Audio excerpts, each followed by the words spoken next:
Oh, do you remember back in Amlaran, where Reginald was told that there have been attacks purely on Imperial vessels from some unknown group? Yeah? Well, if it wasn't us, it wasn't Zephyria, then it's either another organized group entirely, or what? Or it's someone with resources and coordination who's staying hidden. Someone who knows exactly which ships to hit and when. You think Celestia is hunting whoever's behind those attacks? Makes sense, doesn't it? The Empire loses enough ships to mystery raiders. They send their best. And Celestia's track record suggests he doesn't fuck around. So the man not just patrolling, he hunting. Specifically hunting whoever been hitting Imperial supply lines. Which means he's focused. Got an objective, right?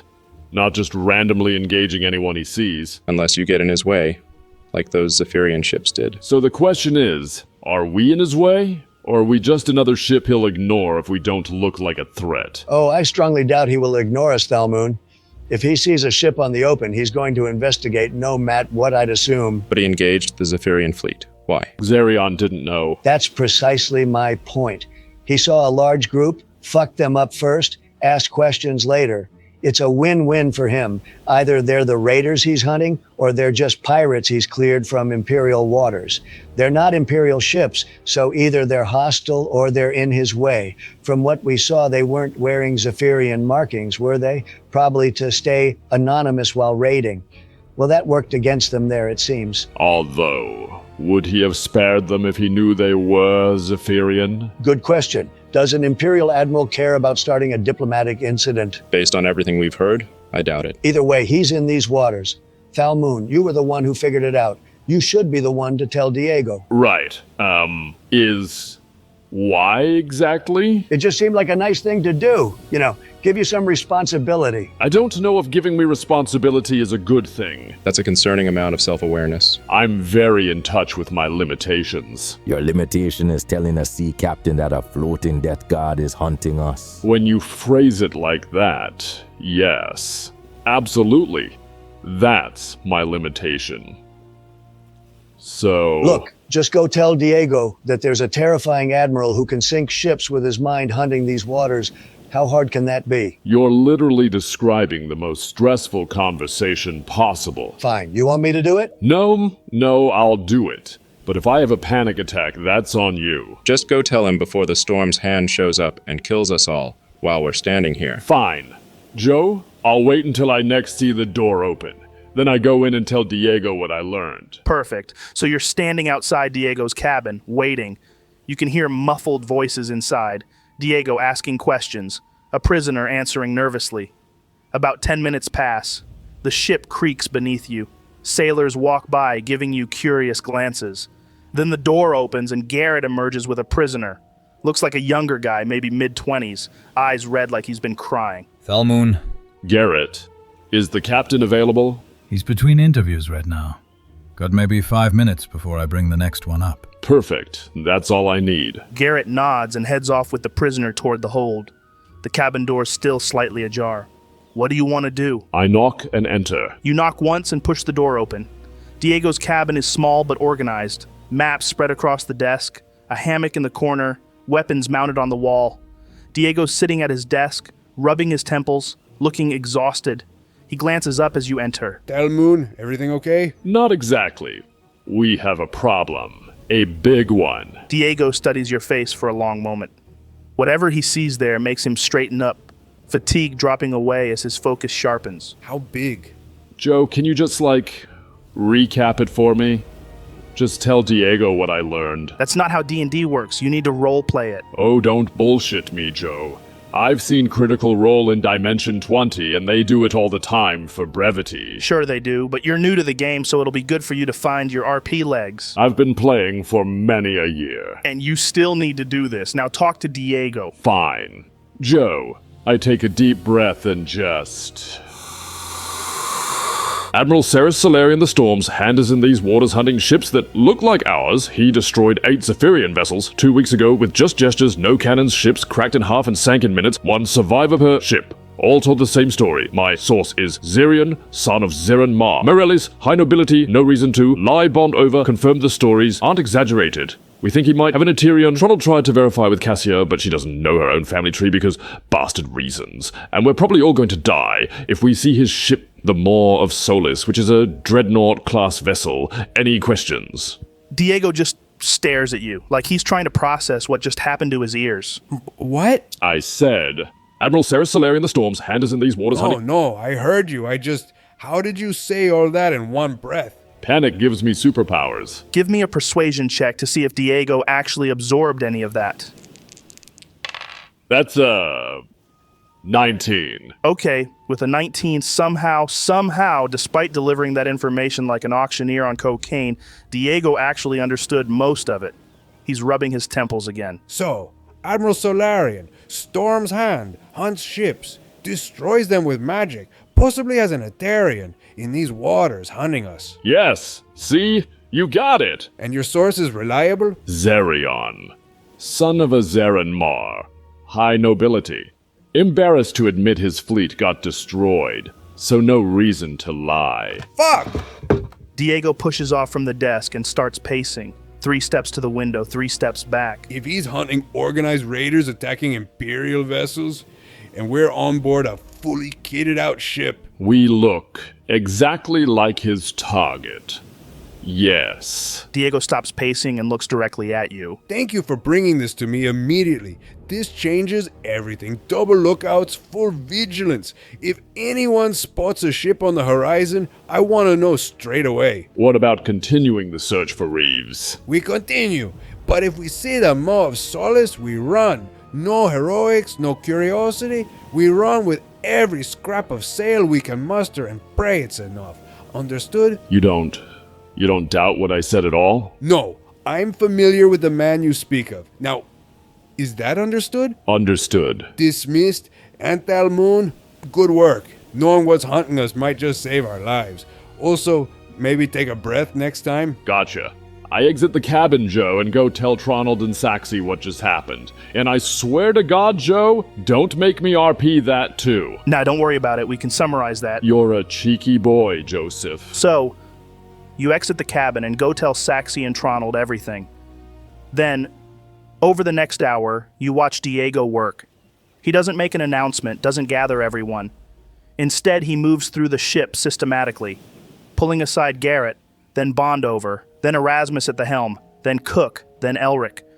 Quiet conversations, serious expressions. Word spreads organically through the crew. You see the shift. Sailors who were laughing and joking suddenly go quieter. Eyes start scanning the horizon more frequently. Joe, I want to help organize the watch schedule. Make sure we've got proper coverage all around the ship. All right, give me an investigation check to analyze the current rotation and optimize it. That's a 12? With a 12, you work out a decent rotation. Someone in the crow's nest with long sight lines. Someone at the bow watching ahead. Someone at the stern watching behind. You write it out. Show it to Bondover. He looks it over, nods appreciatively, then pulls out a pencil and makes a few adjustments. Not bad, my lord. You got the basics solid. Just need to stagger the shifts so we don't have everyone change at once. Leaves gaps. And this section here, He points to the port side midship. that's a blind spot from both crow's nest and ball. Need someone stationed there specifically during high alert periods. Oh, you're right. I completely missed that. I've been sailing for many years, my lord. You got good instincts. Just need experience to catch the details. So, what are we doing? Shall we sort the food situation out? Food situation? Yeah, we're not going to have enough food to last us much longer, what with all the prisoners. Right. Speaking of food, where's Raarh? He's with Joe. Would I know where he is? Raarh, where are you right now? Ugh, I don't know. Just put me helping cook or something. Seems like the kind of shit I'd be doing. Yeah, you saw him heading down to the galley to find Cook earlier. Neat. He's with Cook. Oh, well, that's kind of perfect then.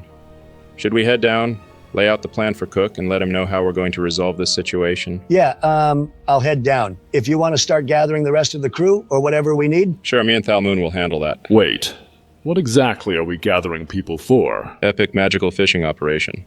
I'll explain while we find everyone. That tells me nothing. You'll see. Come on. Right. I'm heading below deck, Joe. Going to find Raarh and Cook. Perfect. So, Tronald, you head toward the ladder. As you're descending, we're going to cut away from you for a moment and onto Raarh. So, Raarh, you're down in the galley area with Cook. He's doing inventory, counting sacks of grain, dried meat, checking barrels of water. His expression is getting darker with each count. This isn't good. This isn't good at all. What's not good? Food. We're running low. Faster than I fucking expected. Between the regular crew, the prisoners, and the fighting yesterday, breaking shit, we've got maybe... I don't fucking know. I'm a cook, not a mathematician, but it doesn't look like much. Fuck. Can we stretch it, make it last longer? How? Magic doesn't conjure calories out of nothing. Sure. I mean with cooking, preservation, making the portions count. Oh, and what do you know about food preservation? A lot, actually. My mother taught me. Cook stops counting and looks at you, genuinely surprised. Your mother was a cook. My mother was a survivor. Tell me a good food story then. Proper one, not just technique. A good food story? You heard me. Every cook has one. The meal that mattered. The meal that meant something. All right. There was this hunt. Just a few weeks ago, actually. Before we came here. We were traveling with a clan of frost giants. Proper massive bastards, 30 feet tall. We were heading to attack some mines made of ice. Long march, brutal cold, everyone was exhausted. Frost giants? Yeah, big blue fuckers. Slow metabolism. They can go weeks without eating, but us, me, Tronald, Saxi, Celestia, Mite, Alden, and the rest of the unfortunate fucks we were with, well, we were hungry. So one morning, one of the giants just appears, dragging 2 snow deer behind him, each one the size of a horse, massive creatures, just drops them at our feet and walks away. No words, just here. This is for you, humans. Cook stopped working entirely now. He's just listening. So, we start butchering them. I'm thinking we'll eat the venison raw. You can do that, you know, if it's fresh enough. But Alden's freaking out about food poisoning before a big fight. So we asked the giants for firewood. And this giant, Raarh, his name was, he just sends someone. 5 minutes later, another giant comes back dragging this massive tree. Still has frozen roots attached, ice bark, and he just snaps it like dry twigs, breaks this whole tree into pieces with his bare hands. And you cooked the deer? Saxi built a spit roasting rig. Proper engineering shit. Suspended the meat over the fire so we wouldn't burn through the supports. Tronald and Alden were spamming fire spells to get the fire hot enough in that cold. Took an hour to cook, but when it was done... Give me a performance check to see how well you're telling this story. That's a 16, Joe. Minus whatever my damn charisma is. Nah, for food-related shit, we will negate that negative modifier. So let's just say it's a flat 16. Nice. Okay? With a 16, you're not just reciting facts. You're actually there again. In that moment. Your voice gets quieter, more focused. And Cook's hands have stopped moving entirely. He set down the inventory sheet, his eyes fixed on you. Not polite listening, actual listening. The kind where someone forgets to breathe because they don't want to interrupt. When it was done, we all sat together. All of us, giants in a circle around us, like a wall against the wind. Us in the middle, eating this perfectly cooked venison, and we just talked about past fights, failures, regrets. The giants didn't say much. They mostly just listened. But it was this moment, you know? Right before we were about to march into this brutal battle where people were definitely going to die, and we were just eating together, sharing stories, being alive. Cook's jaw is working slightly like he's chewing on something invisible. His knuckles are white where he's gripping the edge of the barrel he's sitting on. You can see it hit him, really hit him, what you're describing. Not the giants or the snow or the battle, but that moment, that one perfect meal where everything else fell away. Food has a way of doing that. What? Bringing people together. Stripping away the bullshit. Giants, humans, nobles, peasants, doesn't matter. Everyone needs to eat. Everyone respects the meal. Nature built that hierarchy into us. Predator, prey, the cycle of it all. We've learned to respect it a lot less these days. He looks down at his hands, calloused, scarred from decades of kitchen work. Most people forget what food actually is. They see a plate, they eat, they move on.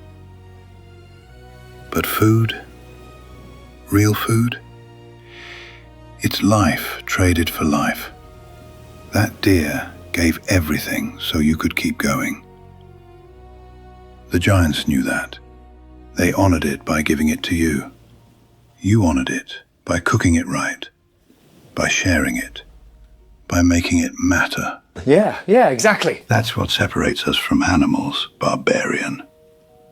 Not that we cook our meat. Animals don't stop to remember their meals. They don't sit in circles and tell stories about the hunt. They just eat and forget. But us, we remember. We're supposed to remember. There's weight in his voice now. Not sadness, but something deeper. Respect, understanding. Your turn, Cook. My turn. You asked for a good food story. Fair's fair. You tell one now. Cook sets down the inventory sheet he was holding and sits back on the barrel. He's quiet for a long moment, thinking. All right. I've got one. This was God's, 20 years ago? I don't know. But I was working in a tavern in Hefman Pike. Outskirts of the city. Fancy place. Rich clientele. Lord this and lady that. Proper c***s. How'd you end up there? Seems a bit random from with what happened. Needed work. Needed normalcy. Cook's staring at nothing now, but his hands are steady. Anyway. The tavern. I was young enough to still think I could matter. That if I just worked hard enough, cooked well enough, I could be someone. There was this girl working the main floor, server. She was everything I thought I couldn't have anymore. Smart, funny, beautiful. Made me laugh, made me feel like maybe I wasn't just the man who let 20 kids burn. You loved her. I did. Completely. Stupidly. The kind of love that makes you do reckless things. He picks up a nearby knife, starts turning it over in his hands. Not threatening, just something to do with them.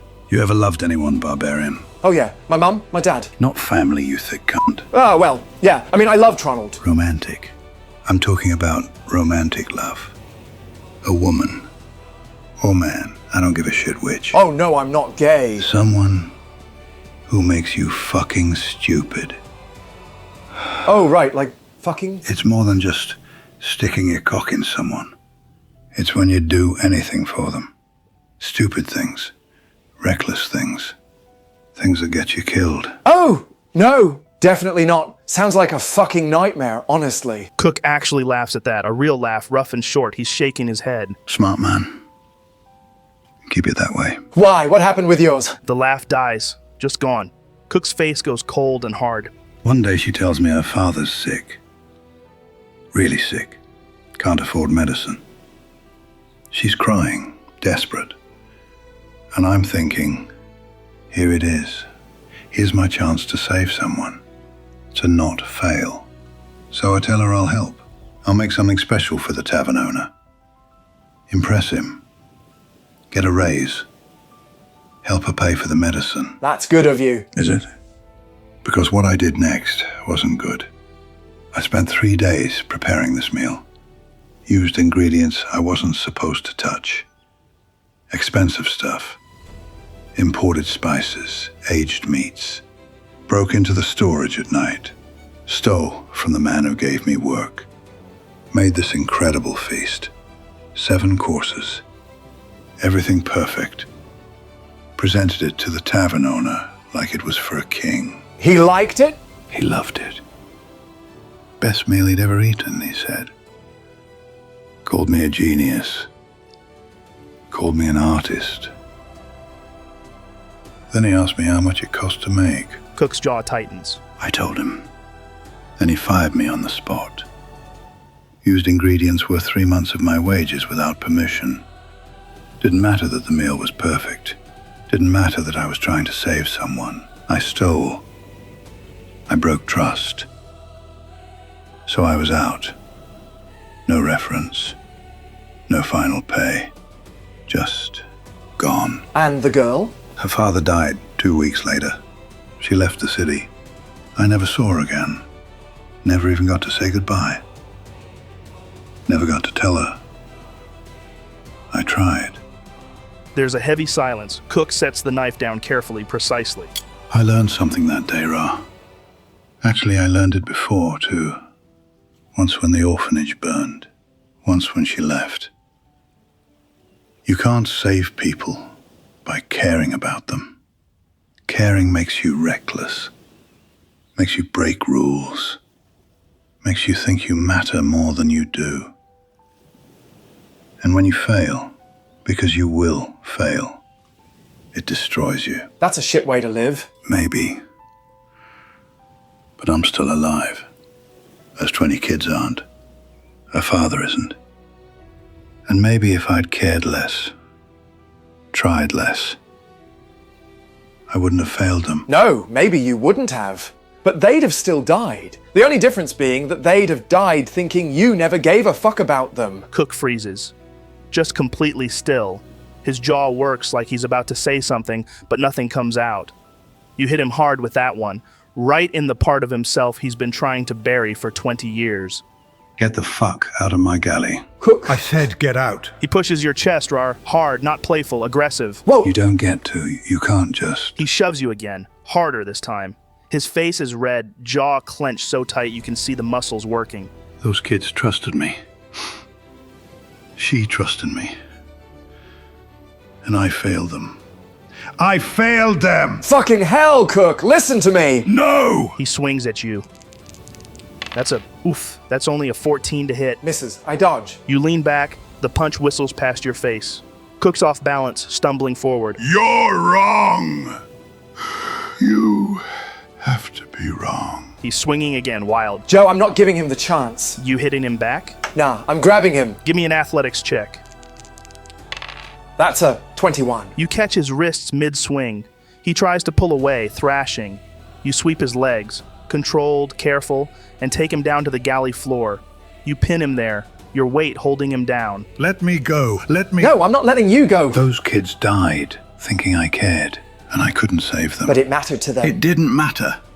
They're still dead. Yeah, they are. But they died knowing someone gave a shit. Cook's struggling stops. He's just lying there beneath you, breathing hard. His hands are clenched into fists, but he's not fighting anymore. 20 years. 20 fucking years. Just stop. I don't know how anymore. You start by not pushing away the people who are here right now. Long silence. Just Cook lying there, and you, Raarh, holding him down. His breathing eventually slows, steadies, and then you see it. A single tear rolls down from the corner of his eye toward his temple. He doesn't try to wipe it away, just lets it fall.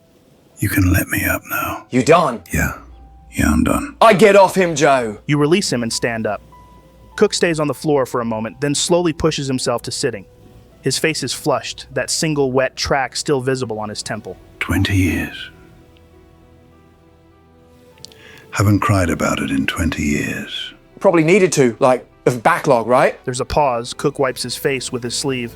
You were right. He's quiet for a moment, staring at the floor. Got my ass handed to me by a green man in my own galley. Could have been worse. I could have actually hit you back. Before either of you can say anything else, you hear footsteps on the ladder. Tronald appears in the doorway, stops, looks at both of you on the floor. Hey guys, what in the fuck happened down here? Nothing. Just having a chat. Can I get a vibe if he's telling the truth, Joe? Sure, insight check.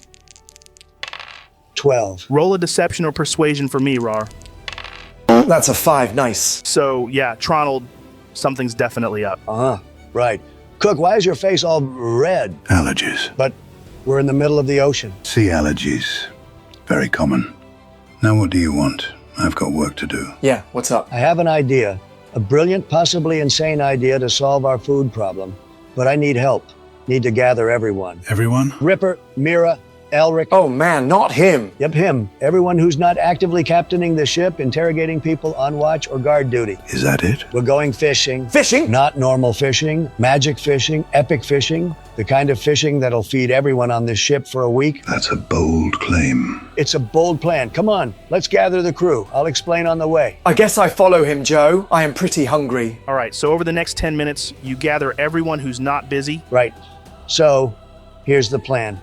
We're going to do some serious fishing, but not with normal methods. We're going to use magic to create the biggest, best fishing net this ocean has ever seen. And then we're going to catch enough fish to feed this entire ship for days. My lord, we don't have a net large enough for that kind of haul. I know, that's where the magic comes in. I'm going to create one. With what spell? Creation and fabricate. I'll conjure the raw materials, then transform them into a functional trawling net. Analysis. Theoretically sound, though resource intensive. Yeah. You seem to like them spells currently. How can I not? They're incredible. Ambitious. I like it. And as for locating the fish? That's where you come in. You wild shape into something aquatic and fast. You dive deep, herd the fish, drive them toward the net. You're the lure. You'll have more luck trying to get him to... I'm in. What? You heard me. I'm in. You're actually in.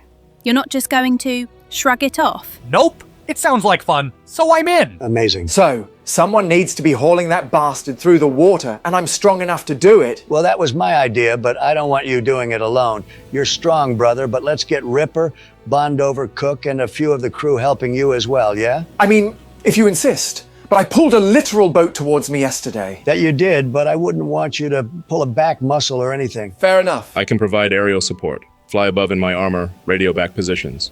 Tell you where Elric is, where the fish are concentrated. What about me? We haven't actually figured out what you can do yet, have we, Thalmoon? Well, I did a fireball yesterday. Yeah, we saw, and it was a very impressive fireball. But what exactly are you? You know, like I'm a wizard because I get my spells from studying and... And I'm an artificer. I build things And I'm angry. I honestly don't know, but I certainly don't get my magic from intelligence. I'm not the brightest candle in the place where they keep the candles. Well, I mean, hold on a damn second. You don't know what you can do? I'm not saying that, am I? I'm saying I know what I can do, but I just don't know where it comes from. Well, can you show us what you can do? Are you sure you want to see? It's not really impressive like yours, or Tronald's, or Raarh's. Hell yeah, we want to see. Okay then. Who wants to be the test dummy? Pick me, pick me, pick me. All right. But don't say I didn't warn you. But you haven't warned me. Joe, I'm activating Domain of Absolute Truth. Okay, so you feel it, this pressure building in your chest, Thalmoon. It's not painful, but it is certainly present. Like your rib cage is suddenly aware of itself. You raise your hand and reality cracks outwards like glass under pressure.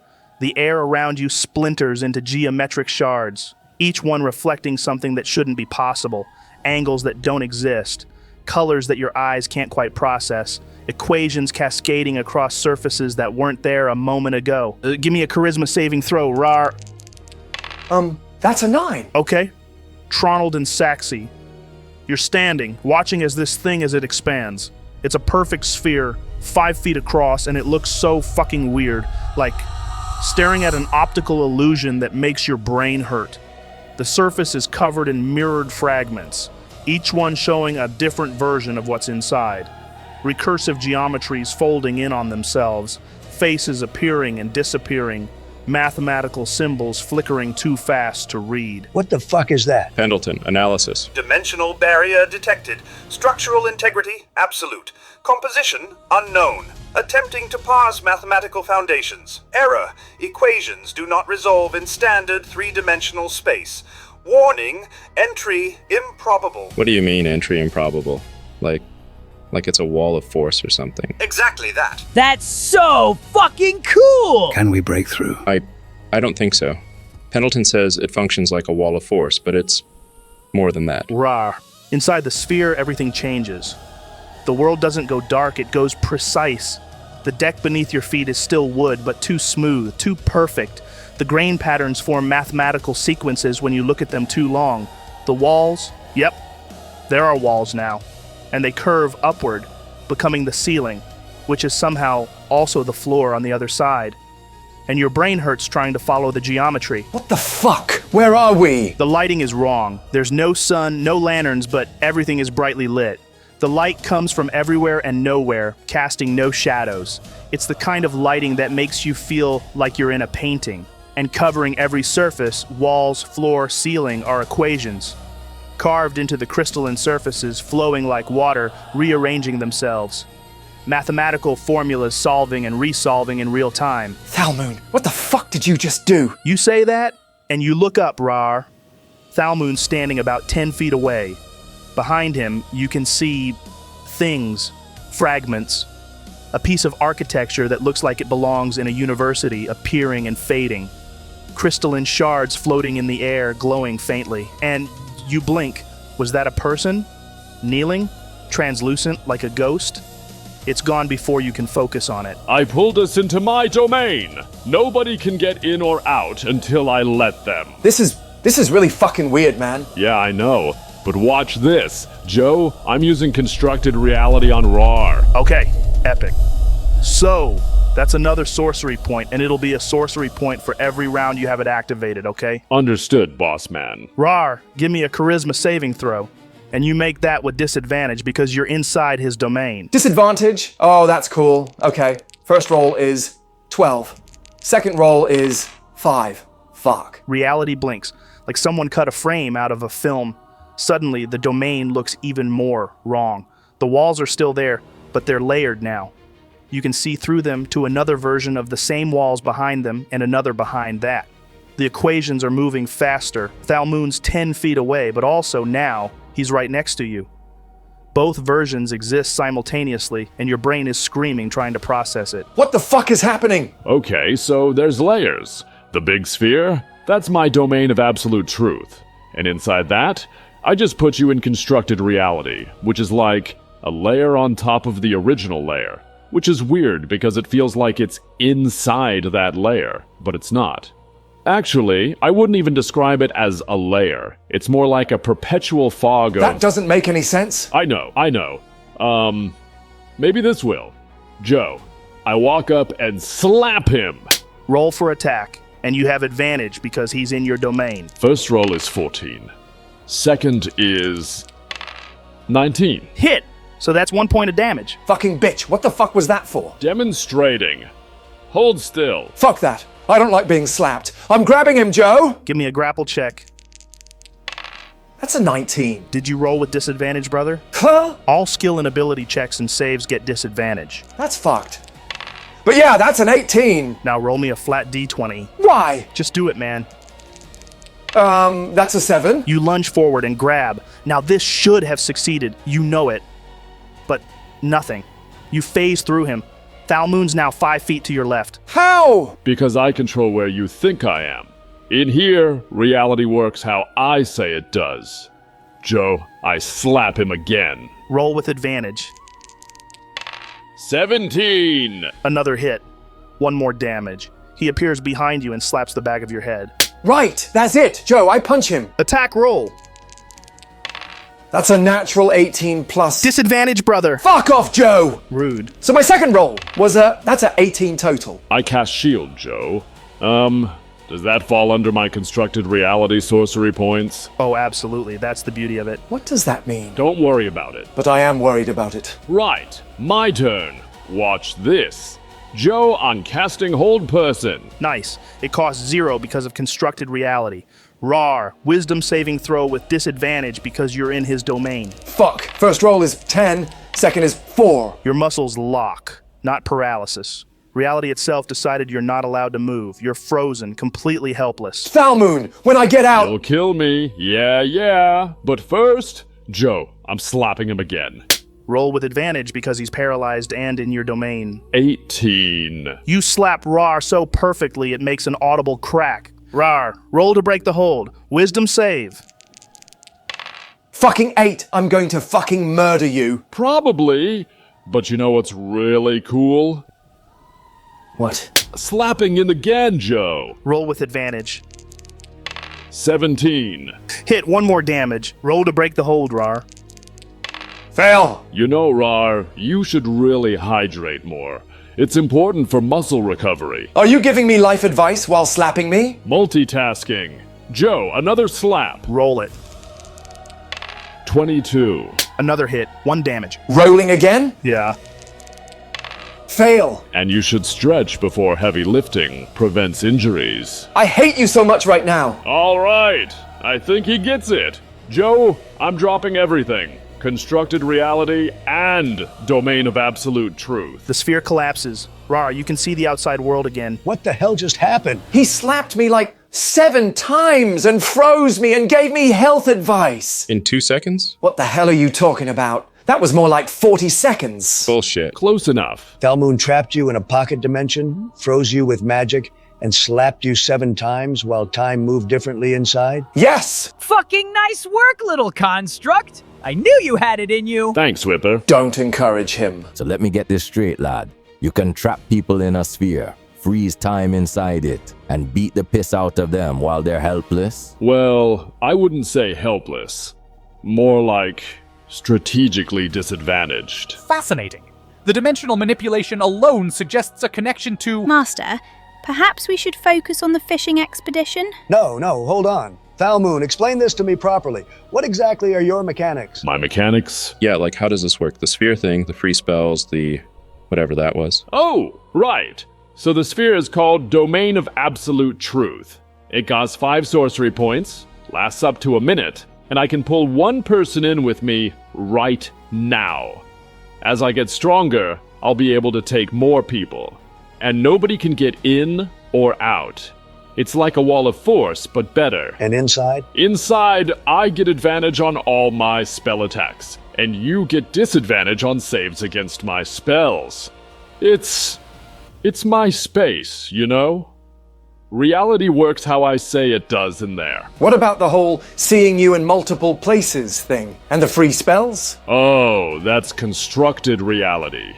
That's separate. I can use it outside the domain too, but it works better inside. What does it do? I spend 1 sorcery point per person per round, and it's hard to explain. I don't actually move them anywhere. It's more like I mess with their head. They start seeing me in multiple places. Reality gets confusing for them, and then I can cast spells on them that feel completely real but aren't actually being cast. Wait, the spells aren't real? No, they're real. The damage is real, but I'm not actually expending magic to catch them. It's like psychic. They experience the spell, they take the damage, but I didn't actually spend the sorcery points to make it happen. That's OP as fuck. Oh, here we go again. You don't get to call anyone overpowered, Raarh. Boo! You're a barbarian who can't die. You get hit, you get angry, you hit harder. That's the definition of overpowered. But I don't have psychic mind games. You don't need psychic mind games. You just cut people in half. All right, calm down. Thalmoon, what else can you do? I can cast spells without spell slots? I just use sorcery points for everything? Wait, you don't have spell slots at all? Nope, just sorcery points. It costs different amounts depending on the spell level. How much health do you have? 48? What? That's low as fuck, even for a squishy! Is it? Yeah, that's really bad, man. 48 is nothing. 1 good hit and you're down. Well, that's why I have the domain. I can trap enemies inside and control the fight. But if you lose concentration, it drops immediately. I mean, yeah, but I'm careful. I don't know, man. I feel like you're in danger just being here. I mean, I'm only level 6. I have room to grow. You, what? Yeah, I'm level 6. We're level 10. I know. How are you level 6? I guess Thalmoon didn't nail that part fully when he made me. He got the consciousness right, the magic mostly right, but the power level is a bit off. Ah well, here I am. You're 4 levels behind us and you have reality warping psychic powers. Yep. Pendleton, is this normal? How the fuck should I know? Whoa, that caught me off guard. Sorry, sir, a glitch in the system. All right, lads. As fascinating as this all is, we've still got a food problem and a fishing solution. Can we get on with it? Agreed. I don't care if the boy can mess with people's heads and trap them in math prisons. Can he help us catch fish? I can keep watch. Make sure nothing sneaks up on us. A sensible role for someone with your unique perspective on reality. Thanks, I think. Master means you'll be very good at spotting things others might miss. Right, let's do this. Everyone gather round. I'm going to create the net, and then we're going fishing like this ship has never seen before. Now that's what I'm talking about. Let's catch some fucking fish! All right, guys, quick pause. I want to show you something genuinely awesome. And surprisingly wholesome, which is rare around here. Thank you to this week's sponsor, Kings of Kurth, a fantasy strategy board game designed by an 8-year-old named Misha. 8? You're telling me an 8-year-old made this? He must be strong, very strong. Yeah, and not as a gimmick either. This kid didn't like that chess forces you to memorize moves just to have fun. So he goes, "Dad, let's make our own game." And they actually did. For half a year straight, Misha and his father built this together, designing armies, abilities, lore, backstories, all from their homebrew D&D campaign. And the coolest part, James said even if the game never sold a single copy, the experience of making it with his son was worth everything. That's a good father right there. I wish mine made board games for me. I was captured and sent to a frozen prison. That's no excuse. Anyway, mechanically it's like chess if you fused it with Dungeons and Dragons and gave every piece a chance to attack and defend with dice. Yeah, so combat is dice-based, meaning any unit can make plays, even the weaker ones. Strong pieces aren't untouchable. And one thing I absolutely love is that they didn't just make new pieces, they redesigned the entire board so the game can be played with up to 4 players. It's chess, but expanded into a full battlefield. 4 players? Good. More enemies to destroy. It really changes the strategy too. You get alliances, betrayals, backstabs, all the good stuff. What's the end game? Like, how do I win? So, there are 3 ways to win. Assassinate the king, wipe out the enemy, or control the soul forge in the center, which stops players from hiding in corners like cowards. And each army has its own strengths and defensive abilities. Tons of variety.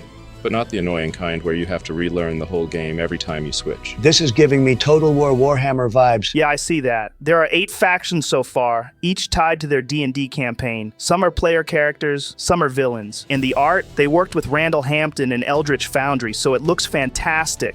None of that AI garbage. Kings of Kurth is on Kickstarter right now. The link is in the description and the pinned comment. Go check it out, give it some support if you're able, and back something genuinely cool. Oh, and if you're watching this after the Kickstarter ends, the game is available directly on their website, which is also down below. And for the DIY gamers out there, they've got a full digital edition.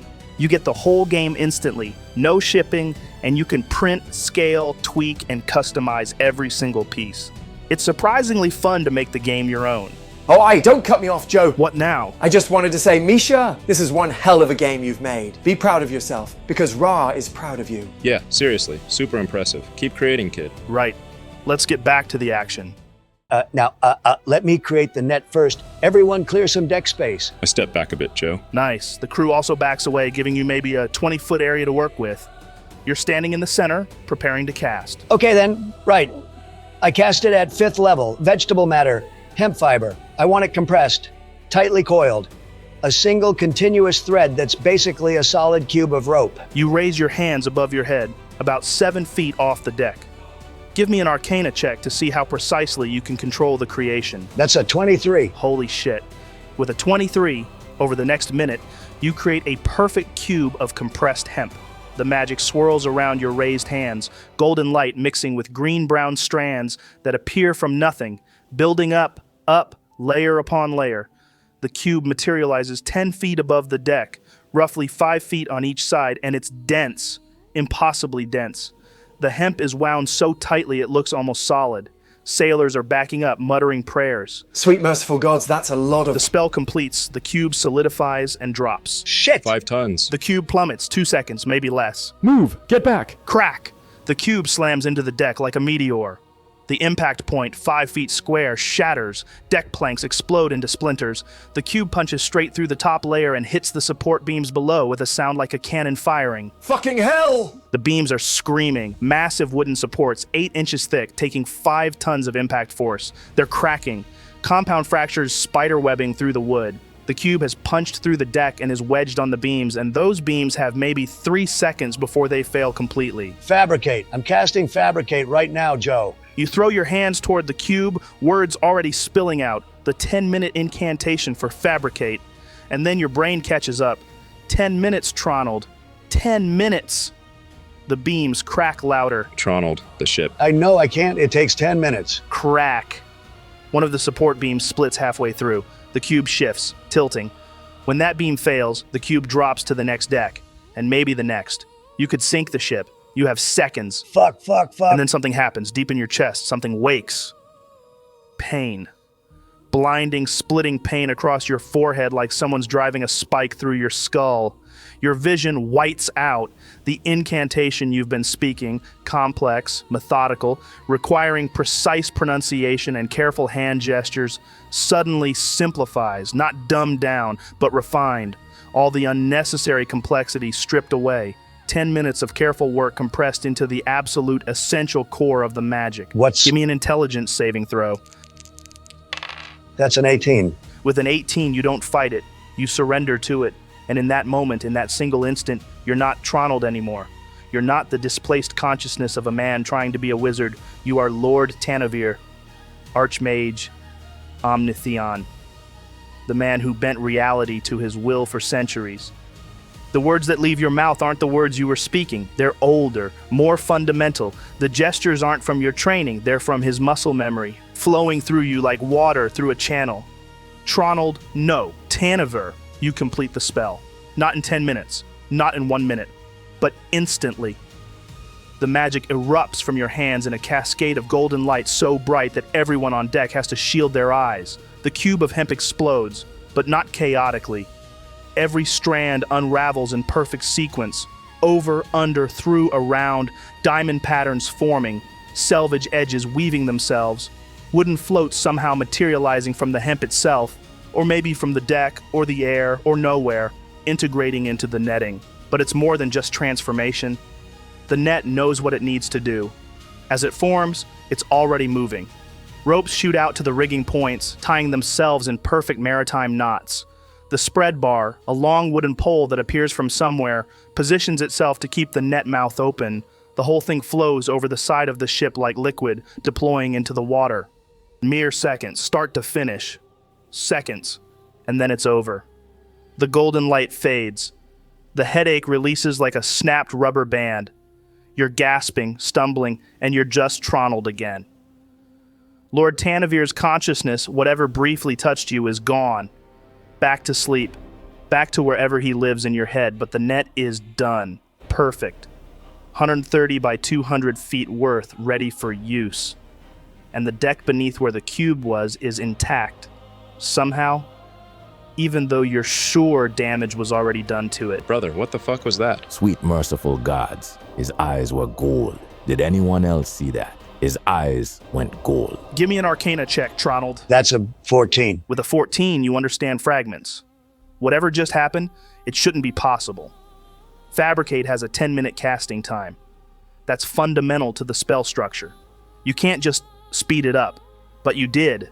Something inside you, Tanavir's power, his magical knowledge, some fragment of his nature, compressed the spell to its absolute core, stripped away all the safety measures, all the careful steps, and just made it happen. I can't. And then you feel it, a sensation in your mind like a door unlocking, knowledge flooding in, not memories. You don't suddenly remember Tanavir doing this before, but understanding. You can do this again. This compression, this instant casting, you have access to something new, something incredible, and something dangerous. Mark down Tanavir's formula on your character sheet. It's an ability inherited from your Omnitheon bloodline, divine equations that let you compress any spell's casting time to a single instant. 1 minute becomes 1 action. 10 minutes becomes 1 action. 1 hour becomes 1 action. There's no daily limit. You can use it as much as you want. But, and this is a big but, every time you use it, you make an intelligence saving throw. The DC starts at 5 plus the spell level for your first use after a long rest. Then it goes up, 10 plus spell level for the second use, 15 plus spell level for the third, 20 for the fourth, and it caps at 25 plus spell level for every use after that. Wait, what happens if you fail? What does happen if I fail, Joe? Feeble mind.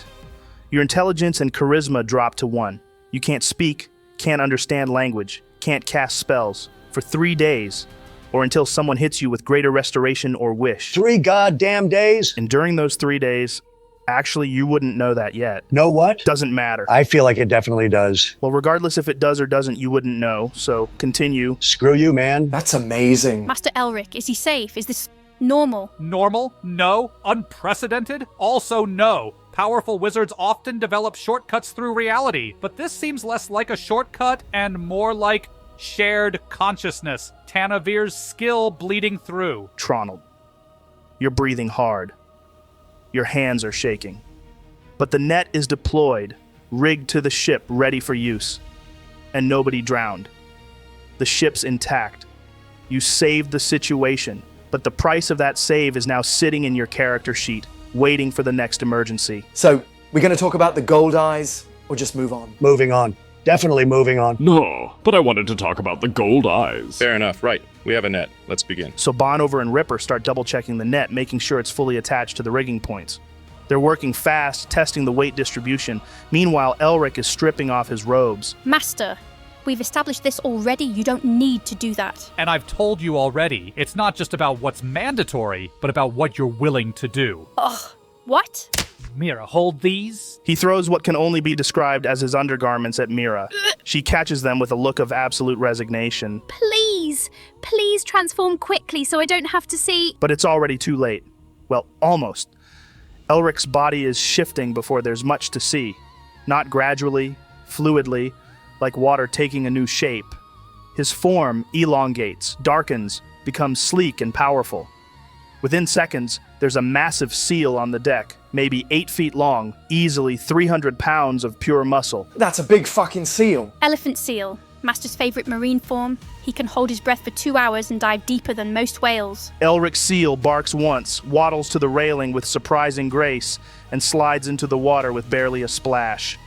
You can all see his dark shape moving beneath the surface, diving deeper, deeper, until he disappears entirely. All right, Raarh, net's ready, you're up. How the fuck do I hold this thing? Bondover approaches with the harness. Yeah, we'll rig it like a trawl net.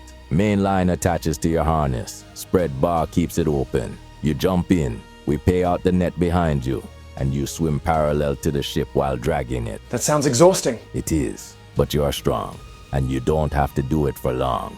Just until Elric drives fish into the net. Fine, let's do this. Joe, I'm stripping off like Elric. Okay, so you start pulling off your armor.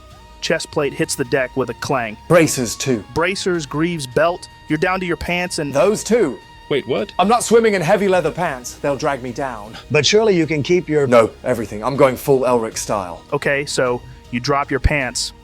And unlike Elric, who had the decency to transform immediately, you're just standing there, completely naked. 7 feet of green, half-orc barbarian. Everything on full display. Oh my god, Raarh. Oh, neat! His leg's grown back! I'm looking away. I'm actively looking away. Why are you so comfortable with this? What? It's just a body. Elric did it. Bondover takes a step back. Yeah, man. But Elric turned into a seal. You're just you. And that's when Mira's face goes bright red, like tomato red, possibly approaching beet red. She's trying to look away, actively trying, but her eyes are locked, completely frozen. I should. Master needs... I'm going to... She's stuttering, actual genuine stuttering. Mira, you good? Fine. I'm fine. Very fine. Completely normal. She's not fine. She's very much not fine. Her face is so red, it's actually impressive. And she's still not looking away. Bondover clears his throat. Girl, you need to blink or something. You're gonna hurt yourself. The harness. Yes, the harness needs. She's gesturing wildly at the fishing harness, trying to redirect attention, but her eyes haven't moved from... well... Oh, right! The harness! Mira, can you help me put it on? What? No, yes! Bondover should do it. Oh, I'm not getting involved in whatever this is. Ripper's just openly laughing now from up in the rigging. Several sailors have stopped working to watch this unfold. Oi! Someone get that man a harness before the poor girl has a heart attack. I don't. He's just... There's a distant seal bark from the water. Elric's definitely watching this. Even Elric's laughing at you from the ocean. I genuinely don't understand what the problem is. We're all adults here. The problem, Raarh, is boundaries. What boundaries? Elric stripped? Elric transformed immediately. Well, I can't do that. So this is the next best thing. Mira is making a sound that can only be described as a kettle reaching boiling point. Someone give him the harness before I... Just give him the harness. Bondover sighs and moves in with the harness. Thick leather straps that go across the chest and around the waist. He's trying very hard to maintain professionalism while rigging up a completely naked half-orc barbarian. Arms up, Raarh. Good. Now this goes around. Yup. And clip here. This gonna be comfortable? As comfortable as wearing a fishing rig, with your bits hanging out can be, I suppose. The harness is on, Raarh. The main trawl line is attached to a metal ring between your shoulder blades. The spread bar is ready. You're standing at the railing, completely naked except for leather straps, about to jump into the ocean. This is the weirdest fishing trip I've ever been on. You've been on other fishing trips? No, but if I had, this would still be the weirdest. Mira has finally managed to turn away. She's facing the mast now, just staring at it like it's the most interesting thing she's ever seen. The wood grain, very intricate, very woody. Are you okay? Studying the mast, very educational. Right, I'm jumping in now. Son, you're about to fish naked. Yes, Dad, I'm aware. Your mother would be mortified. Good thing she's not here then. The ocean will see everything. The ocean doesn't give a shit. Joe, I climb up on the railing. You're going to turn the fish gay. You climb up on the railing, Raarh, completely naked, harness strapped on, ready to leap. Every sailor on deck is watching. Some are cheering, some are laughing. Mira is still aggressively studying the mast. Ready? Oh, I'm ready. Joe, Saxi's launching up into the sky. Let's do this. Okay, so, Saxi, you activate your armor. The arcane mechanisms hum to life, panels shifting, energy cores glowing. Your jump jets flare blue-white, and you launch off the deck. The acceleration is smooth. You've gotten really good at this. You climb to maybe 100 feet above the water, high enough to see clearly but close enough to communicate. I send a message to Tronald. Radio check. Can you hear me? I can hear you loud and clear. Good. I'm scanning for Elric now. Give me a perception check. That's an 18. Detecting large aquatic signature approximately 200 meters northwest of current position. Depth, 40 meters. Likely Elric. Contact. Elric's northwest, diving deep. Before Raarh jumps, I want to cast haste on him to make him faster in the water. Nice! You touch Raarh's shoulder. The magic flows through your hand, golden light racing across his skin.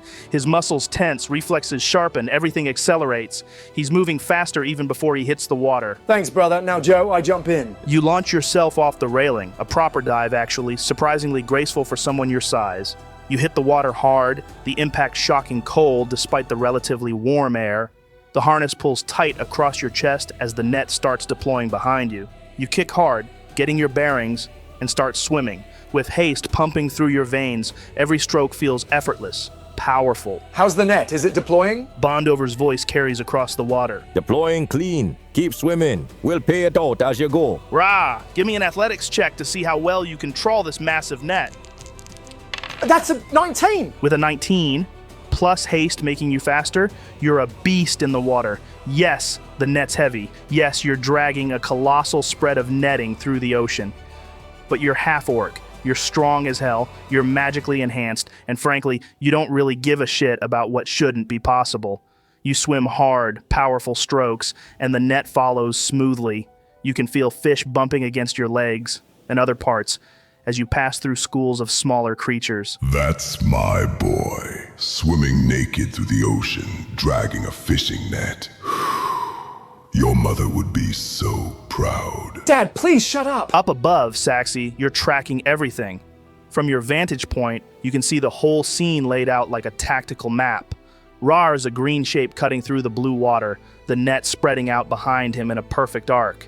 Deeper down, maybe 40 meters, you can see the dark shadow of Elric's seal moving with terrifying speed. He's circling, herding, driving something toward the surface. I message Raarh. Elric's moving. He's coming up from deep and he's fast. Adjust bearing 10 degrees north. He's driving something big toward you. What the fuck does 10 degrees north mean? Just fucking left. Go slightly left. Why didn't you just say that? I adjust left. You change direction, the net swinging wide behind you. You feel the resistance increase. Something's happening. The water ahead starts churning, frothing, turning white. Saxi from above, you see it first. A school of fish. Not a school, a swarm. Rising up from the depths. Hundreds of them, maybe thousands, each 6 inches long, silver bodies flashing in the filtered sunlight. They're panicking, scattering in every direction. Contact, big school. Elric's driving them right at you. Tronald, Saxi, and Thalmoon, you're all watching from different vantage points, and suddenly the water ahead of Raarh explodes with fish. A silver wave erupting from the depths. They're everywhere, leaping, twisting, desperate to escape. And behind them, cutting through the water like a torpedo, you see the dark shape of Elric's seal. He's massive, 8 feet of pure muscle and predatory grace, and he's herding them directly into Raarh's net. Here they come? Raarh, give me a strength saving throw as several 100 pounds of fish hit your net at once. That's a 26! Okay, the fish hit the net like a silver wave. The sudden drag is immense. The net's filling fast, getting heavier by the second. You feel it pulling at your shoulders, the harness digging into your chest, but with a 26, you dig deep, kick harder, keep the net moving, more fish pour in, more weight accumulates, your shoulders are burning, chest heaving, but you're grinning like a maniac because this is working. Yes, the hunt, the power, the conquest. I fly down a bit, Joe. Get closer, see what's going on down there. Okay, you descend to maybe 50 feet above the water. From here, you can see everything in detail. The net is bulging with fish, thrashing and churning the water silver. Raarh's still swimming, incredibly, dragging this entire haul toward the ship. Raarh, you've got maybe 800 pounds of fish in that net. That's huge. Start bringing it in. Right, I start closing the loop, Joe. I message Tronald. Tronald, start bringing it in. Bondover, begin reeling it in. Bondover immediately starts organizing. Cook, Ripper, Fig, get on this line. Heave. I'm on it. Fucking amazing. Look at that haul. On deck, Bondover and 5 sailors start hauling on the main line. It's slow work. Raarh plus the net, plus 800 pounds of thrashing fish. But they're pulling steadily, working together. Raarh, you're swimming back toward the ship, the net dragging behind you, so heavy now that even with haste you're straining. Joe, can I see if there's any issues going on? I'm watching from the bow. Give me a perception check. 9! With a 9, you see the general scene. Raarh swimming, net full of fish, crew hauling. But details, nothing stands out. Neat. Actually, I'm going to spend 5 sorcery points to give myself a D12, Joe. Come again? Yeah, 1 sorcery point for a D4, 3 for a D8, 5 for a D12. It's my empowered reserves feature. That's cool. So? Ha! I rolled a 12. Nice. That's a 21, Joe. With a 21, you see everything. Raarh swimming toward the ship, powerful strokes despite exhaustion. The net behind him, bulging with fish, the water churning silver as they thrash. And deeper, circling beneath, you see Elric Seal. He's not coming up yet.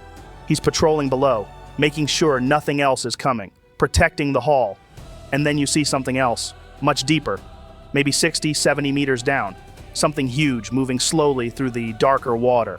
It's hard to make out clearly, but the shape is wrong, too big, too deliberate. Something big down there. Really big. What? Where? Deep. Below Elric. Something massive. Saxy, give me a perception check.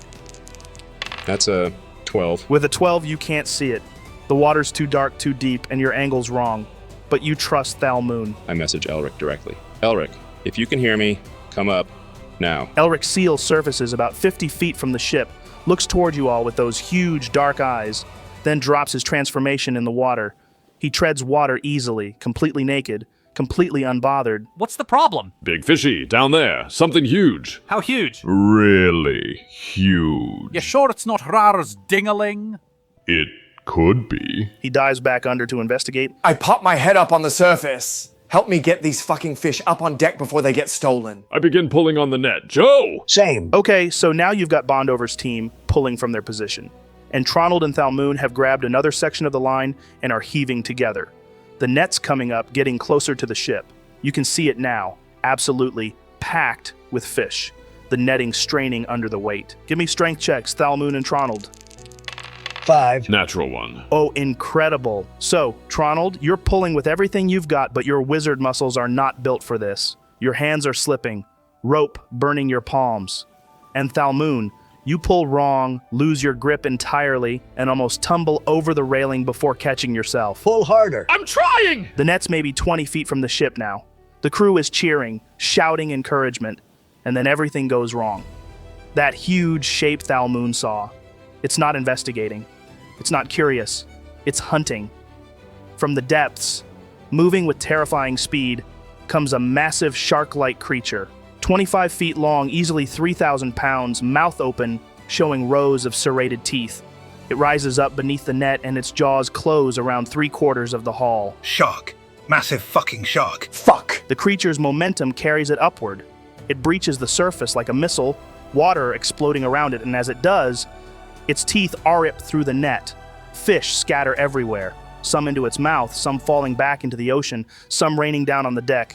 The net is shredded, and the shark is mid-air, 15 feet above the water, beginning to fall back down with its prize.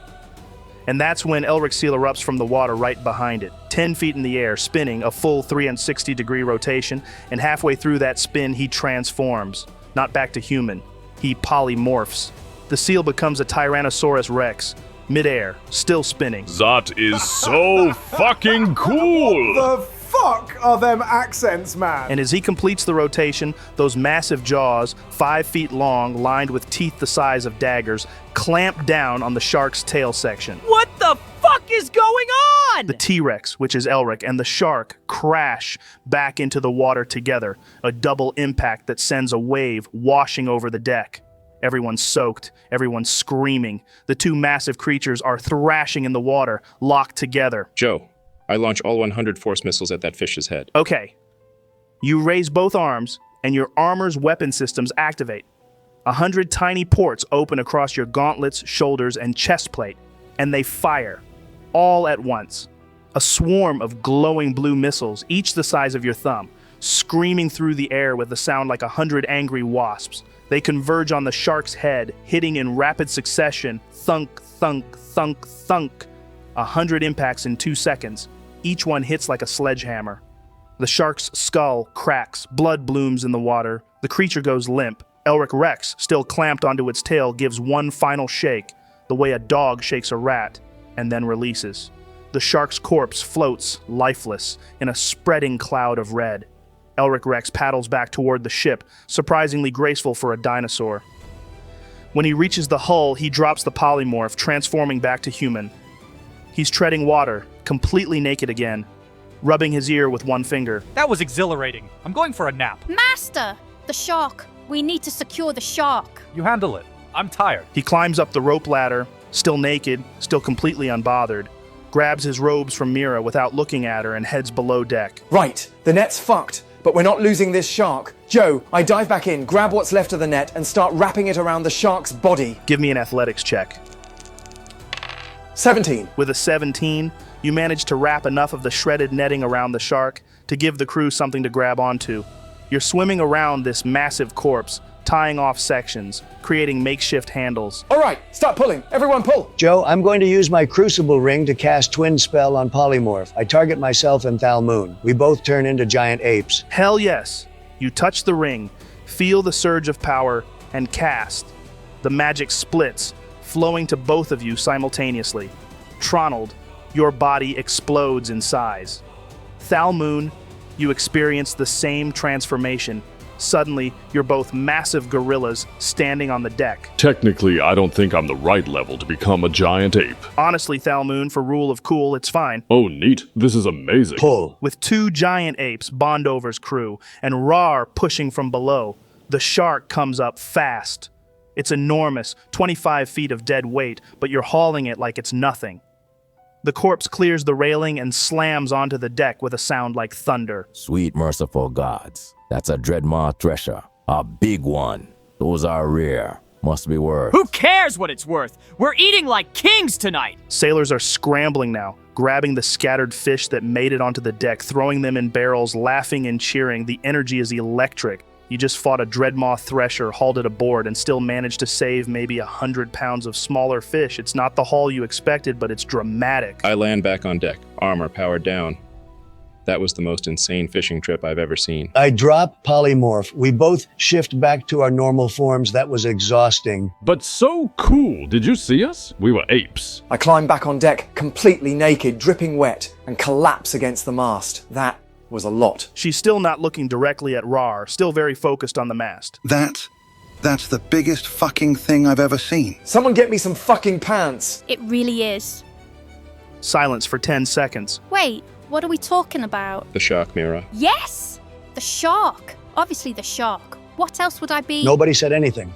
I'm going to check on Master Elric now. She basically runs toward the ladder below deck, face so red it's practically glowing. That girl's gonna hurt herself one of these days. What just happened? I think Mira said something about your... Don't. Just someone get me pants. Here, catch! Ripper tosses down a pair of sailor's canvas pants from the rigging. They hit Raarh in the face. Thanks, I pull them on. You're decent now. The deck is chaos. Sailors processing the shark. Cook already sharpening his knives with a manic gleam in his eye. Fish being sorted into barrels. The sun's lower now, maybe an hour from sunset, painting everything gold. Between this shark and Saxi's magic rations and our remaining stores, we're set for 2 weeks. minimum. One problem solved. About 50 more to figure out. That was magic work. Real magic work. He claps you on the shoulder and walks away to help with the fish. I edge closer to Tronald. Joe. So, about that casting time thing. I don't want to talk about it. You cast a 10-minute spell in 5 seconds. I said I don't want to talk about it. We're going to have to talk about it eventually. Eventually, not now. Right now, I just want to enjoy the fact that we're not starving. Fair enough. But I hope it goes without saying that there never has to be secrets between us, brother. Oh, I know. I just need to understand it myself first. What it means. Gotcha. Right, we need to work fast before the meat starts turning. Ripper, get the head separated. Clean cut behind the gills. On it! Ripper climbs onto the shark's back, positioning himself carefully, and starts sawing with a massive serrated blade. The head comes off with surprising ease. Joe, I want to help. Cook, can I help with the butchering? Cook looks at you. You know your way around a knife, boy. I mean, I've cooked before? Or at least, Thalmoon has. Kitchen cooking and field butchering are different beasts. But sure, grab that blade there and start cutting steaks from the flank. 2-inch thick, clean cuts. I can do that! Tronald, what are you doing through all of this? I'm just observing. Okay, so that's when Garrett emerges from below deck. He looks around at the chaos, blood on the deck, fish everywhere, sailors covered in gore, and just stops. What the hell was all that noise? Oh, well, it's a long story. Try me. We caught fish, a lot of fish. Then a massive shark tried to eat our fish. Then Elric turned into a T-Rex and killed the big fish. Then Saxy shot the big fish in its big fish head with 100 missiles. Then we dragged the fish aboard. So, we're eating fish tonight. Oh. Like I said, long story. You people are exhausting.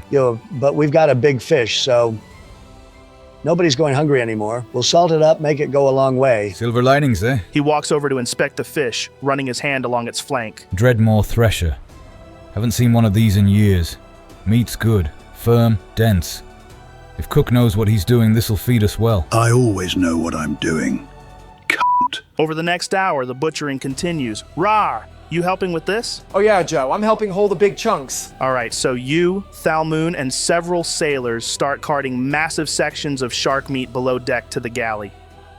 It's heavy work. Each steak weighs maybe 20 pounds, but between all of you, it gets done. By the time the sun's touching the horizon, the deck is clean, the shark is processed, and the smell of cooking fish is starting to drift up from below. Time passes. It's maybe 7 p.m. now. You're all in that same familiar queue waiting for food from Cook. The galley area is packed. Crew, integrated prisoners, everyone waiting for dinner. Hey, Cook, can I help him make it? Cook looks at you. Of course you can. Get over here. All right, so you and Cook spend the next hour and a half cooking up a large feast. Shark steaks seared in hot oil, seasoned with salt and herbs. You're splitting portions between Tronald, Saxy, Thalmoon, the entire crew, and even some of the prisoners who've proven themselves trustworthy. The rest will get meals that have had significantly less time investment put into them. Kadir, one of the Zephyrian prisoners from Group 1, comes up and takes a plate from you, Raarh. Thank you, friend. This smells incredible. Yeah, well, eat up. You earned it. Appreciated. He walks off. You're serving everyone, and then you notice Mira hasn't come up for food. Elric's here, sitting cross-legged on a barrel, eating his portion with his hands, but Mira's nowhere. Weird. I grab my own bowl and begin eating, Joe, but I'm keeping an eye out for where Mira is.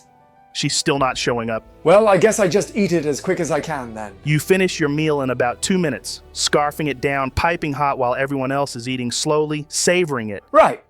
Guys, I'll see you later. I'm gonna go take Mira some food. Yeah, neat. Enjoy, brother. It's at this point Elric looks up at you. Be careful. Huh? Of what? He gives you this look like he knows something you don't. Just be careful.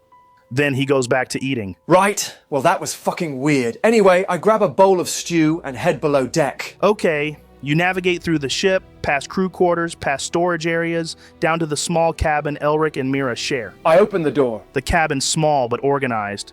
2 beds separated by a thick leather curtain that can be pulled for privacy. Elric's side is chaos. Mushrooms growing in jars. Strange herbs hanging from hooks. Books scattered everywhere. Mira's side is neat. Blankets folded. A small shelf with personal items. She's sitting on her bed, still in her day clothes, looking tired. Elric, is that you? I walk in. Ahem! Oh, Raarh.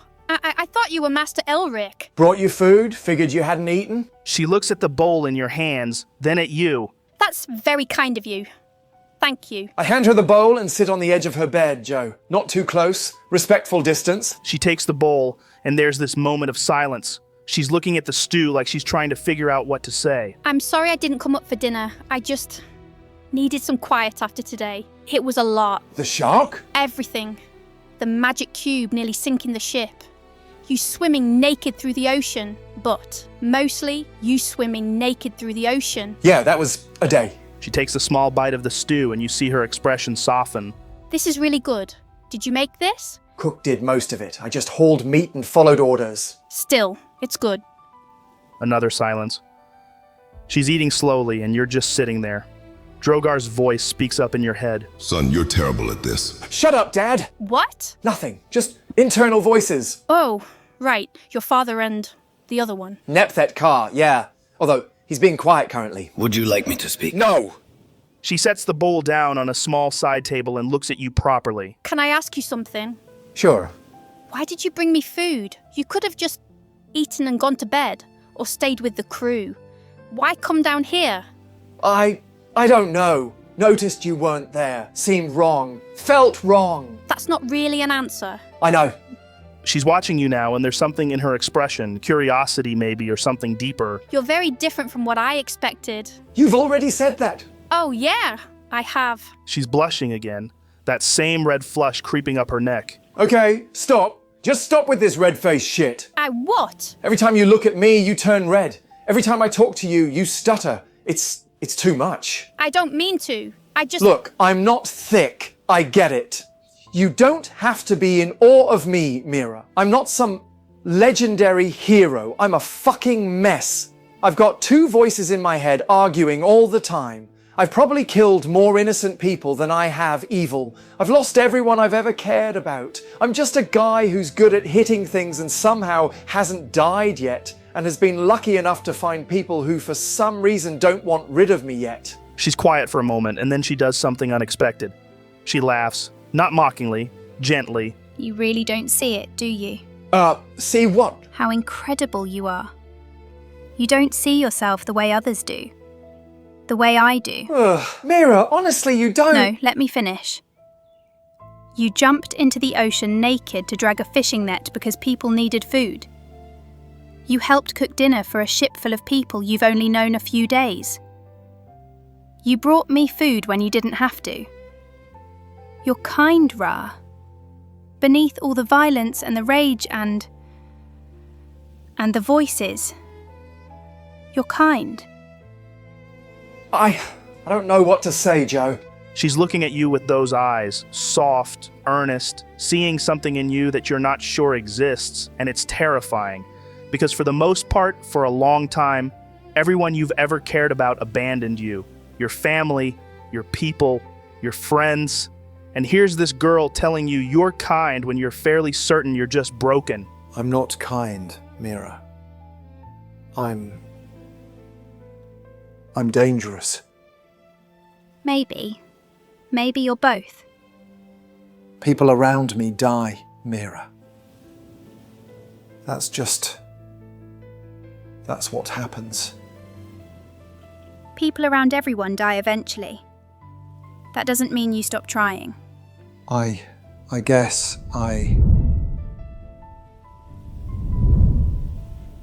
Mira reaches out and puts her hand on yours. Just rests it there. Her hand is small, warm, and it's the gentlest thing you've felt in years. I'm not afraid of you, Raarh. I know what you can do. I've seen you fight. But I'm not afraid.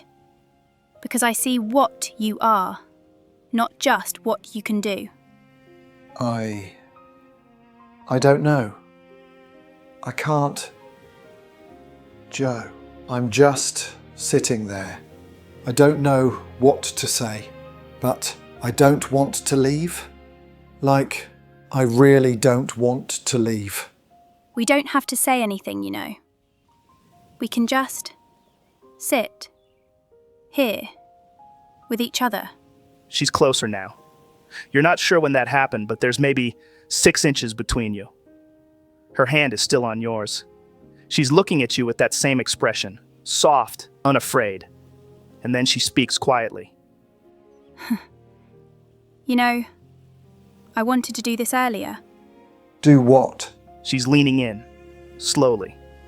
Her eyes are on yours, then flickering down to your lips, then back up. She's giving you time, space. The choice is entirely yours, Raarh. What are you doing? I don't pull away, Joe. Okay, so you're staying there. Not moving forward, not moving back, just present. Her face is maybe 3 inches from yours now. You can feel her breath. She hesitates, waiting for you to make a choice. I lean in, just a little, meeting her halfway. Okay, so she closes the distance, and then she kisses you. It's gentle, barely a touch at first, soft, tentative. She's not pushing, not demanding, just there. I freeze, Joe, completely freeze, because I haven't... Okay, you're completely still. Your whole body is tense. She feels it. She must, because she starts to pull back slightly, like maybe she made a mistake. Maybe she misread this. No. Joe, I kiss her back, carefully. I don't want her to think I don't want this. I do. I'm new to this. Okay, so you kiss her back. And the moment you do, you feel her relax. She's not pulling away anymore. She's leaning into you, one hand coming up to rest against your chest. Your heart's pounding. She can probably feel it through your shirt. This is lasting maybe 5-6 seconds now. Joe, my hands. Where are my hands? One's still where she put it, on the bed between you. The other's hanging at your side. I want to touch her face, but I don't know if I should, if I'm allowed to, if she wants me to. So, what are you doing? Are you reaching up? Are you asking first? What's happening? I'm reaching up, Joe. Slowly. Really slowly, so she can see it coming. So she can stop me if she wants to. Okay, your hand comes up. This massive green hand, scarred knuckles, fingers that could crush stone. And it's moving toward her face. She sees it. Her eyes track the movement. She doesn't pull away, doesn't flinch. She actually tilts her head slightly, leaning into it before you even touch her. And then your hand reaches her cheek. Joe, I'm so careful. Like she's made of glass. Just my fingertips. Just barely touching. Your fingers touch her cheek. It's warm, soft. She closes her eyes for just a moment when you make contact, and you hear this tiny sound, almost a sigh. When she opens her eyes again, she's looking right at you. Your hand is trembling against her face. You're shaking. She notices, and she reaches up, puts her small hand over yours, holding it there against her cheek. It's okay. We can stop if you... No, I don't want to stop. I don't know how to be gentle. How to not break things. She takes both your hands in hers now, tiny hands wrapped around your massive green fingers, and holds them. Really holds them. You're not going to break me, Raarh. How do you know? Because I'm not afraid of you. And because you're being so careful right now. More careful than you probably need to be. But that's who you are, isn't it? When it matters. When you care about something. She's looking at you so intently, and you realize she sees you. Not the barbarian, not the half-orc, not the guy who kills things. She sees you, the person underneath all that. And it's terrifying. And it's wonderful. And you don't know what to do with it. Raarh, what are you doing with it? Joe, I need a second. I need to think. Can I just sit here with her for a minute? Of course. She's not going anywhere. She's still holding your hands, still sitting close, just waiting. What's going through your head right now? I'm thinking, fuck, Joe, I'm thinking about everyone I've lost. My family, my village. Everyone who's ever gotten close to me has died or left. And here's this girl, and she's good, Joe. She's kind, and she sees the best in people. And she's looking at me like I'm not a monster. And I'm terrified that if I do this, if I let myself care about her, something's going to happen to her. Because that's what always happens. Yeah, that weight is sitting heavy in your chest right now. Real heavy. And she's waiting, still holding your hands, still close. But I also don't want to be alone anymore, Joe. I'm so fucking tired of being alone. Of pushing people away because I'm scared. Of pretending I don't need anyone. I wish I was brave like Saxy. What is it that you want to do? Joe, I want to stay. I want to just be here with her. Even if it scares the shit out of me. Even if I don't know what I'm doing. I want to stop running. Okay, so are you saying something? Are you doing something? How does she know what you're thinking? I look at her, Joe. Really look at her. And I say, I'm not good at this. Talking. Feelings. Any of it. But I don't want to leave. If you want me to stay, I'll stay. Okay, she's quiet for a moment, processing. And then her face just softens. Completely softens. Yes. I want you to stay. Yeah? Yeah. There's this moment, just a breath, where you're both looking at each other. And then she leans in again. Slower this time. More certain. And she's looking at you, clearly asking, is this okay?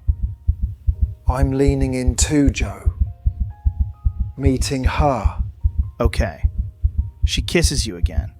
And this time it's different. Not tentative, not uncertain. She's sure now. You're sure now. It's still gentle, still careful, but there's something deeper in it, something real. And you're kissing her back, and your hand comes up to her face again, and she's leaning into you. And for just this moment, just this one perfect moment, you're not thinking about everyone you've lost. You're not thinking about violence or rage or death. You're just here with her. And it's okay. This goes on for a while. I'm not tracking time here. Could be 10 seconds, could be a minute. But eventually, you both pull back just slightly, breathing.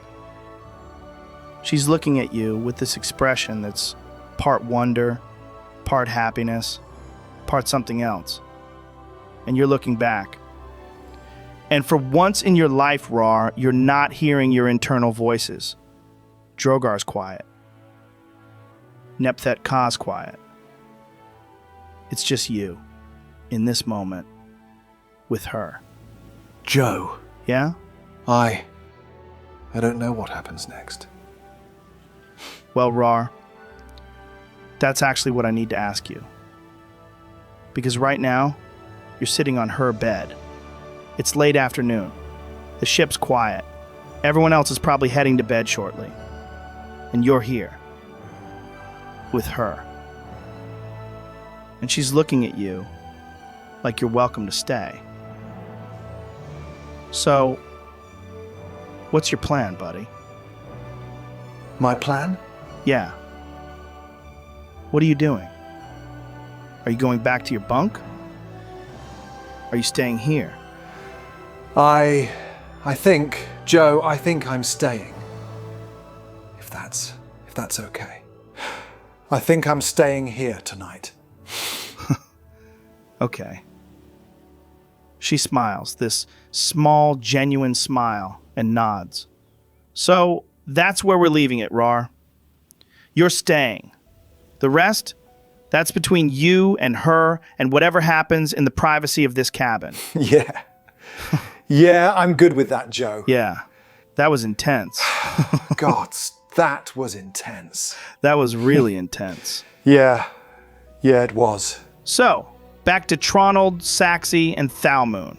You've finished dinner and you're heading up onto the deck. The stars are coming out brilliant overhead. Most of the crew is dispersed to their bunks or watch positions. What's the plan? Well, after last night, I didn't get much sleep, so I'm heading to bed early tonight. Same. Busy day. I'm exhausted. I agree. Let's call it a night. The three of you head toward your shared cabin when Diego flags you down. Lord Tanavir, a word? Of course. Should we join you? It's okay, buddy. Go get some rest. Good night, Tronald. Yeah, good night, Tronald. We head to the cabin, Joe. Saxy and Thalmoon head below. Diego waits until they're gone, then his expression shifts to something serious. Group 4?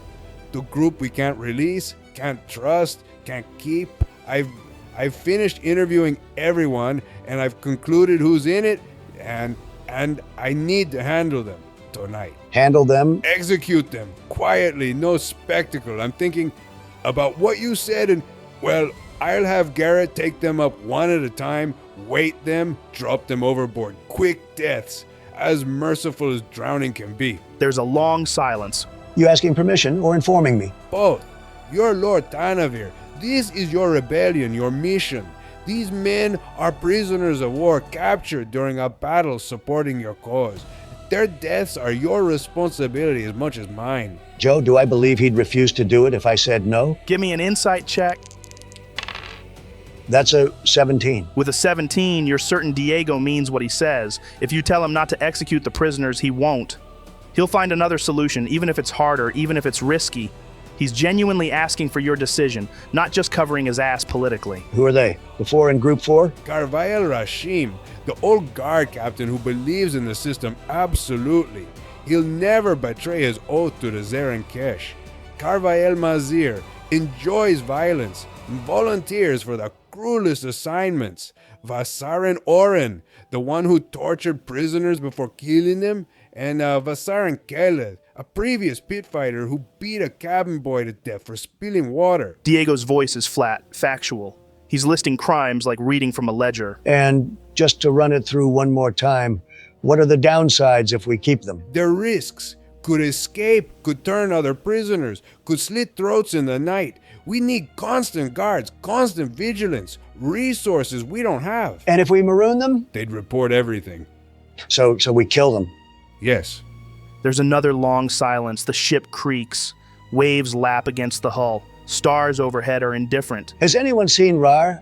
I'd like him here for this. Garrett, can you check the Lord Tanavir's quarters? Captain. Garrett disappears below deck. 2 minutes later, he returns. Saxy and Thalmoon are in their bunks. Raarh is not there. Where is he? Didn't find him. Check the galley, the weapon stores. Not in any common areas. Right, okay, so it's just us then. Diego, Garrett, and me. Is that acceptable? It has to be, but Diego, not drowning. That's too slow, too cruel. They'll struggle for minutes, panicking, lungs burning. I won't do that to anyone, even them. It's actually quicker than you think, and it's not the drowning that does it. I said not that way. Okay, what do you suggest? Line them up on the side, attach the weights. Garrett cuts their throats, quick, clean, then they go overboard. They'll be dead or unconscious before they hit the water. It's more merciful. Diego looks at Garrett. Garrett nods once. I can do that. Then that's how we'll do it. Garrett, bring up the first one. Rashim. Garrett disappears below. Diego turns to you, Tronald. You don't have to watch this. You've made the call. That's enough. No, if I'm ordering it, I bear witness, and that's how this works. I respect that. Garrett returns with Rashim. The old Carvel guard captain is in chains, moving with dignity despite knowing what's coming. His face is calm, resigned maybe, but not afraid. Captain Diego, I assume this is the end. Yes, it is. Do you have any final words? My oath was to the Zerenkesh, to the Emperor. I kept that oath until my last breath. That is enough. Garrett positions him at the railing, ties a cannonball to his legs with thick rope. Rashim doesn't struggle, doesn't beg, just stands there waiting. And you're sure you wouldn't consider... I would turn you in the second I got back home. I would find a way to send a message. I would inform them that you exist, and you are not an ally to the Zerenkesh, no matter how much I respect you. I'm sorry. Don't be. You're doing your duty. As am I. Garrett's blade is quick. One smooth motion across the throat. Rashim's eyes widen slightly, but he doesn't cry out. Blood pours down his chest, and Garrett lifts him, surprisingly gently, over the railing. The body hits the water with a splash. The cannonball drags him down immediately, bubbles rising, then nothing. Tronald, give me a wisdom saving throw. That's a 12. With a 12, you're holding it together, but barely. You just watched a man die, not in combat, not in self-defense, by your order. The weight of that sits heavy in your chest. Next. Garrett brings up Mazir. Unlike Rashim, Mazir is struggling, cursing. You're all cowards, hiding behind mercy and causes. We're ending a threat. That's all this is. You're killers, just like me. At least I'm honest about it. Garrett positions him at the railing, ties the weight. Mazir still struggling, spitting insults, trying to headbutt anyone close. Hold still. Fuck you when the Zerenkesh hears about this. Garrett's blade cuts the words off. Mazir chokes, eyes going wide with shock, and then Garrett pushes him over. The body hits the water, still twitching. The weight drags him down, gone. Tronald, another wisdom saving throw.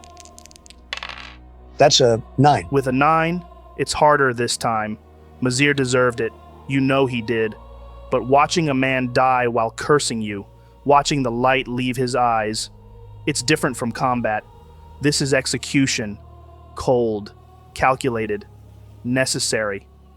But that doesn't make it easier. 2 more. Garrett brings up Oren, the torturer. He's crying, begging. Please, I have family. I have children. Please don't... You torture prisoners to death. They had families too. I'm sorry, please. I'm sorry too, but we can't let you live. Garrett ties the weight. Oren is sobbing now, full body shaking, trying to pull away, but the chains hold him. Please, I'll do anything. I'll join you. I'll fight for you. Your please mean nothing. Garrett hesitates for just a second. This is harder when they're begging, but then he does it. The blade cuts. Oren's begging turns to gurgling, and Garrett lifts him over. The body hits the water. The weight pulls him down. The begging stops. Tronald, wisdom save. That's a 6. With a 6, you turn away. You can't watch this one sink. You hear the splash, hear the bubbles, but you're staring at the deck. Your hands are shaking. This was the right call. You know it was the right call, but it doesn't feel right. It feels like murder. Because it is murder. Justified, necessary murder, but murder nonetheless. And then pain, sharp, sudden, a spike of pressure behind your eyes that makes you wince. Fuck, Joe, what is that? It's brief, maybe 2 seconds, but intense, like something shifting inside your skull, and then it fades, leaving behind this irritation, this cold, detached frustration that doesn't feel entirely like yours. 1 more. Garrett brings up Keleth, the pit fighter. He's calm, eerily so. Looks at you, Tronald. You, the wizard, you gave the order? I did. Good. Better a wizard with balls than a soldier with excuses. Garrett ties the weight. Keleth stands there, not resisting. You know what the difference is between you and me? No, I don't. Tell me. Nothing. We're both killers. You just found a cause that makes you feel better about it. And that's when the headache comes back, harder this time. You feel it. This surge of anger that doesn't quite fit. It's cold, detached, calculating. And beneath your own revulsion at what's happening, there's this other voice. Not speaking, not words, just feeling, pure contempt for Keleth's philosophy. Disgust at his attempt to drag you down to his level. Joe, I feel like I want to hit him. Like I'm angry at him for even speaking to me. But that doesn't feel like me being angry. No, it doesn't. It feels like someone else's anger bleeding through. Someone who's tired of moral equivocation. Someone who sees Keleth not as a person with a point, but as a problem that needed solving. And that someone is furious that you're letting this criminal philosophize instead of just ending it. Maybe, Keleth. Maybe, but at least I'm trying to build something. Build, destroy. It's all the same in the end. Bodies in the water. The headache spikes. For just a second, your vision goes slightly gold at the edges, and you feel it, this overwhelming urge to respond. Not with philosophy, not with justification, but with power. To show Keleth exactly how wrong he is by demonstrating the gulf between a murderer and to make his last moments in education in the difference between killing for pleasure and killing for purpose. Tronald, give me a wisdom saving throw. That's an 11. With an 11, you clench your jaw hard. You don't respond to Keleth, you don't give in to that surge of cold, calculating rage. But it's there, pulsing, demanding. And you realize with horrifying clarity that part of you, or part of something inside you, wants to kill Keleth yourself, wants to show him power, wants to prove the difference between protector and defiler. Tronald, do you give in? No, I don't. Okay. Garrett's blade is quick. Keleth doesn't flinch, doesn't blink, just stares at you as the blood pours down his chest. And in that final moment, you see his lips move. One last smile, like he won something, like he proved his point. Garrett lifts him over the rail, the splash, the weight, the darkness. It's done. All four are gone. The headache fades, slowly, reluctantly, like something being dragged back to sleep. You're left standing there, hands shaking, but now for two reasons. 1, you just ordered 4 executions. 2, something inside you wanted to make the last one personal, wanted to prove something, and that terrifies you almost as much as the executions themselves. Thank you for bearing witness. Don't thank me. This was necessary, but don't thank me for it. Understood. Garrett's cleaning his blade with a rag, not looking at anyone. Diego is staring at the water where 4 men just died. And you're standing there, feeling the ghost of that headache, wondering how much of your anger was yours and how much was borrowed. Oh, God damn it, I'm going to bed. Sleep well, Lord Tanover. I don't think I will. And Diego? It's Tronald. I head to bed, Joe. You head below deck, back to your cabin. You open the door and you see Elric is sleeping in your bed, completely naked, sprawled out like he owns the place, snoring softly. What the fuck? Elric, this is my bed. He doesn't wake up, doesn't even stir, just keeps snoring. Fucking hell. Where's Raarh, Joe? Dunno, but he's not here. Fine, I guess I'll just sleep in Raarh's bed. It smells like him. Sweat, salt, leather. You lie there in the dark, trying not to think about the 4 men who died tonight, trying not to hear Keleth's words. We're both killers. It was necessary. No one answers. It was necessary. Still no answer, just the creaking of the ship and the sound of Elric's snoring. You lie there for a long time before sleep finally takes you. And when it does, you dream of bodies sinking into dark water, weights pulling them down, down, down, into nothing. Hey folks, if you've been enjoying the series, the best way to support it is over on Patreon. They take the smallest cut, you'll always be notified when new episodes drop, and you can even listen screen locked. Plus, if you like watching on your TV, every post includes an unlisted YouTube link so you can still cast it straight to the big screen. Links are below, and truly, thank you for helping keep this world alive.